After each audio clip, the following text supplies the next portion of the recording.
सबसे ज़्यादा सांसद भारत में, सबसे ज़्यादा विधायक भारत में, सबसे ज़्यादा मंत्री भारत में, सबसे ज़्यादा राम कथावाचक भारत में, सबसे ज़्यादा कृष्ण की कथा करने वाले भारत में, सबसे ज़्यादा महामंडलेश्वर भारत में, सबसे ज़्यादा धर्मगुरु भारत में, सबसे ज़्यादा मौलवी भारत में, सबसे ज़्यादा पादरी भारत में, सबसे ज़्यादा जैन मुनि भारत में, सबसे ज़्यादा बौद्ध भिक्षु भारत में, सबसे ज़्यादा एनजीओ भारत में, सबसे ज़्यादा जज भारत में, सब कुछ सबसे ज़्यादा। लेकिन न घूसखोरी कम हो रही है, न जमाखोरी कम हो रही है, न मिलावटखोरी कम हो रही है, न कालाबाजारी कम हो रही है, न नशा तस्करी कम हो रही है, न मानव तस्करी कम हो रही है, न सोना तस्करी कम हो रही है, न नक्सलवाद कम हो रहा है, न माओवाद कम हो रहा है, न घुसपैठ कम हो रही है, न धर्मांतरण कम हो रहा है, न जिहाद कम हो रहा है, न मजहबी उन्माद कम हो रहा है। क्यों? कभी सोचा आपने? और आज की डेट में तो बड़े बड़े आपने देखा होगा वीडियो आते रहते हैं कि अपनी शक्तियों से मौलवी सारी समस्या ठीक कर देता है, अपनी शक्तियों से जो पादरी हैं वो कैंसर जैसा इलाज ठीक कर देते हैं, अपनी शक्तियों से बहुत सारे बाबा हैं, चमत्कारी बाबा, जो बड़ी से बड़ी चीज़ ठीक कर देते हैं। मैं इन चमत्कारी बाबाओं से, मौलवियों से और भी जितने भी मजहबी मौलाना हैं, पादरी हैं, इनसे निवेदन करता हूँ, आपके पास अगर शक्ति है तो ये शक्ति आम जनता के ही काम क्यों आती है? ये आम जनता पे अपनी शक्ति दिखाते हो ना। आप भारत के सांसदों, विधायकों की दिमाग थोड़ा बदल दो। अगर किसी बाबा के पास, किसी मौलवी के पास, किसी पादरी के पास या किसी भी धर्मगुरु के पास कोई शक्ति है तो अपनी शक्ति से भारत के सांसदों की बुद्धि को आप ठीक कर दीजिए और जिससे कि वो भारत में बढ़िया बढ़िया कानून बना सके। अगर भारत के किसी भी धर्मगुरु के पास कोई शक्ति है, दैवी शक्ति है, ऊपर की शक्ति है, अपनी शक्ति लगाइए। 1860 का इंडियन पिनल कोड बदलवाइए, 1861 का पुलिस एक्ट बदलवाइए, 1872 का एविडेंस एक्ट बदलवाइए। सारे मठ मंदिर सरकार के कंट्रोल में है, सांसदों विधायकों ने उस पर कब्जा कर रखा है, कानून उस पर अभी तक पुराना चल रहा है, 1863 का चल रहा है, उसको बदलवाइए। अगर किसी धर्मगुरु के पास, पादरी के पास, जैन मुनि के पास, बौद्ध भिक्षु के पास या मौलवी के पास, मौलाना के पास कोई दैवी शक्ति है तो अपनी शक्ति का उपयोग करके पुलिस रिफॉर्म कराइए, जुडिशियल रिफॉर्म कराइए, इलेक्शन रिफॉर्म कराइए, अपराधी जो इतने राजनीति में भरे इनको बाहर करवाइए। अगर किसी भी धर्मगुरु के पास, मौलवी के पास, पादरी के पास, जैन मुनि के पास या बौद्ध भिक्षु के पास कोई शक्ति है, दैवी शक्ति है, उस शक्ति का उपयोग करके घूसखोरी, जमाखोरी, मिलावटखोरी, कालाबाजारी को कम कराइए। अपनी शक्तियों का उपयोग करके किसी एक थाने की दलाली आप खत्म करा दीजिए। ये किसी धर्मगुरु के पास, मौलाना के पास या पादरी के पास कोई दैवी शक्ति है तो मैं तो कह रहा हूं आप भारत का कोई एक थाना भ्रष्टाचार मुक्त करा दीजिए, कोई एक तहसील भ्रष्टाचार मुक्त कराइए, कि डिस्ट्रिक्ट कोर्ट में कोई एक डिस्ट्रिक्ट कोर्ट भ्रष्टाचार से मुक्त करा दीजिए जहां पे पैसा लेके जमानत दी जा रही है। मैं ये बात इसलिए कह रहा हूं कि सब कुछ हो रहा है लेकिन जिससे देश बदलेगा वो नहीं हो रहा है। आम जनता को कंफ्यूज किया जा रहा है, आम जनता के सामने ऐसे ऐसे मुद्दे दिए जा रहे हैं, रोज एक नया मुद्दा कि उसी में भ्रम में पड़ा रहे, उसी को देखता रहे, जिससे आम जनता को उसकी प्रॉब्लम समझ में ना आए। 5 करोड़ मुकदमों के कारण 5 करोड़ परिवार टेंशन में है। 5 करोड़ परिवार का मतलब एक परिवार में 6 आदमी मान के चलिए तो 30 करोड़ भारतीय टेंशन में है। 30 करोड़ भारतीय का मतलब एक अमेरिका के बराबर। लेकिन जुडिशियल रिफॉर्म पे चर्चा नहीं हो रही। तीस्ता शीतलवाड़ के लिए दिन में 4 बार कोर्ट सुनवाई हो जाती है, रात को 9 बजे तक सुनवाई होती है, नई बेंच बनती है और जमानत भी हो जाती है। ऐसा आम भारतीय के लिए क्यों नहीं हो रहा है? इस पे ये जो शक्ति वाले हमारे बाबा हैं, मौलवी, मौलाना, पादरी हैं, ये हमारे जजों की बुद्धि क्यों नहीं ठीक कर देते कि भारत में जुडिशियल चार्टर लागू कर दे? थाना दलाली का अड्डा बना हुआ है, पुलिस पूरी तरीके से सत्ता की गुलाम बनी हुई है। ये जितने धर्मगुरु हैं पावरफुल, शक्ति वाले, ये क्यों नहीं 1861 का पुलिस एक्ट बदलवा देते, एक नया पुलिस एक्ट कानून लागू करवा देते?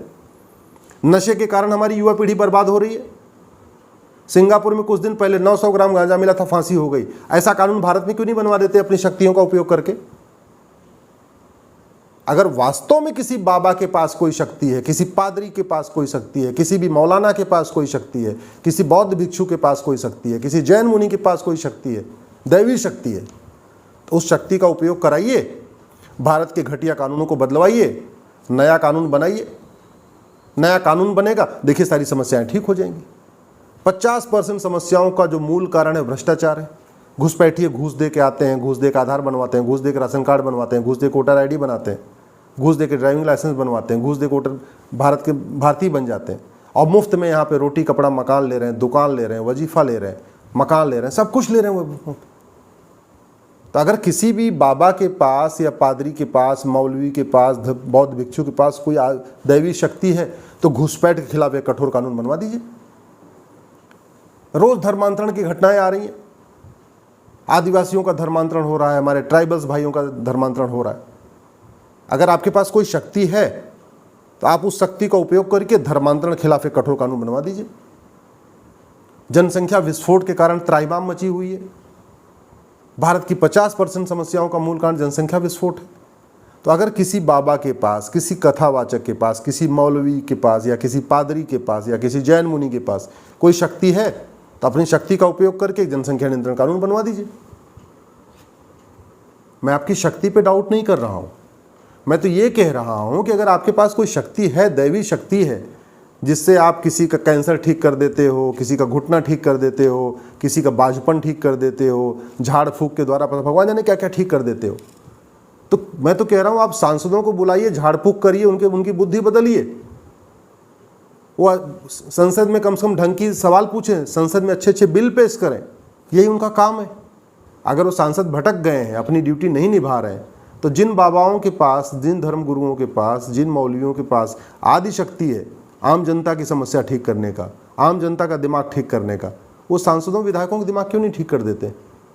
जो आईएएस ऑफिसर हैं, जो सांसदों के नीचे काम करते हैं, जो चीफ सेक्रेटरीज वगैरह, उनका दिमाग क्यों नहीं ठीक कर देते? वो थानेदारों का दिमाग क्यों नहीं ठीक कर देते कि भाई घूस लेना ठीक नहीं है? क्यों नहीं ठीक कर देते? सारा ताकत, सारा जोर आजमाइश, सारा ज्ञान सब केवल आम जनता के लिए है। थानेदार, तहसीलदार, कलेक्टर और सांसद विधायक के लिए कोई ज्ञान काम नहीं आ रहा है। यदि आपको मेरी बात ठीक लगी हो, हालांकि थोड़ी कड़वी है, आपको बुरा भी लग सकता है, बहुत सारे लोगों की धार्मिक भावना आहत हो सकती है, लेकिन मीठे झूठ ने भारत को बर्बाद कर दिया है। अच्छी अच्छी बातों ने ही भारत को बर्बाद कर दिया है। अब समय आ गया है कड़वी बात कहने का, कड़वी बात सुनने का। चूंकि और लोग कड़वी बातें नहीं कर रहे हैं तो मजबूरी में मैं ही सही, मुझे इस बात की चिंता नहीं है कि लोग मेरे बारे में क्या सोचेंगे। मैं तो ये कह रहा हूँ कि भारत कैसा होगा, कानून अगर नहीं बदला गया तो याद रखिए ये बड़े बड़े धर्मगुरु, बड़े बड़े मौलवी, बड़े बड़े मौलाना, बड़े बड़े मठाधीश, बड़े बड़े महामंडलेश्वर, दलाई लामा, ये जो आप बड़े बड़े जैन मुनि, ये भारत को बचा नहीं पाएंगे। 25 साल के बाद आपके आने वाली पीढ़ियों को न कोई नेता बचाने आएगा, न कोई धर्मगुरु बचाने आएगा, न कोई मौलवी बचाने आएगा, न मौलाना बचाने आएगा, न कोई जैन मुनि बचाने आएंगे, कोई बचाने नहीं आएगा। लेकिन आज अगर अच्छा कानून बन गया तो 25 साल के बाद आपकी नई जनरेशन होगी, आपके जो बच्चे होंगे, आपके नाती पोते होंगे, उनको कानून बचाएगा। नेता, अभिनेता, लेखक, बुद्धिजीवी, पत्रकार, कलमकार, ये 25 साल के बाद आपके बच्चों को बचाने नहीं आएंगे, लेकिन आज का अच्छा कानून 25 साल के बाद आपके बच्चों को बचाएगा। इसलिए मैं आपसे निवेदन करता हूँ, किसी की गुलामी करने की बजाय स्वतंत्र रूप से सोचिए। किसी बाबा, किसी धर्मगुरु, किसी मौलवी, किसी मौलाना, किसी की नेता, किसी पॉलिटिकल पार्टी की गुलाम मत बनिए। मानसिक रूप से गुलाम मत बनिए। मानसिक गुलामी छोड़िए। अपने बच्चों के भविष्य की चिंता करिए, अपने परिवार के भविष्य की चिंता करिए, आने वाले देश की परिस्थितियाँ क्या होगी उसकी चिंता करिए। नहीं तो देखते ही देखते देशों का कल्चर बदल गया, देशों की संस्कृति बदल गई, भाषा बदल गई, त्यौहार बदल गया। जिस अफगानिस्तान में नवरात्रा होता था, होली होती थी, दिवाली होती थी, गुरु पूर्णिमा होती थी, आज की डेट में न कोई गुरु पूर्णिमा मनाने वाला बचा, न होली मनाने वाला बचा, दिवाली मनाने वाला बचा। अब वहाँ कोई त्यौहार नहीं होता। आप इसलिए अपना स्वतंत्र मन लेके स्वतंत्र चिंतन करिए।